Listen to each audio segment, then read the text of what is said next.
నీవు కూడా ఎటువంటి పరిస్థితుల్లో ఉన్నా, ఎటువంటి ఇబ్బందికరమైన స్థితిలో ఉన్నా, ఎటువంటి వేదనకరమైన పరిస్థితుల్లో ఉన్నా, ఇక్కడ సాయంకాలమైనప్పుడు ప్రొద్దుగూగుతున్నప్పుడు ప్రజలు అనేక మంది వ్యాధుల చేత, దురాత్మల చేత, దెయ్యముల చేత, అనేక భయంకరమైన పరిస్థితుల్లో ఉండి నెమ్మది లేని వారు ఎక్కడికి వచ్చారంటే యేసు ప్రభు వారి వద్దకు వచ్చారు.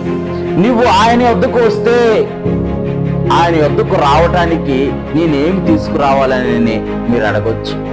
నేను ఏమి ఇవ్వాలి ఆయన దగ్గరకు వచ్చి అని అంటే, యేసు ప్రభు వారు అంటున్నారు, ఆయన హృదయం అనే వాకిటి దగ్గర నుంచొని తలుపు తట్టుచున్నాడంట. నీ హృదయము పాపముల చేత, కక్షల చేత, క్రోధము చేత, మత్సరం చేత నిండి ఉందేమో. నీ హృదయములోనికి యేసు ప్రభు వారిని ఆహ్వానిస్తే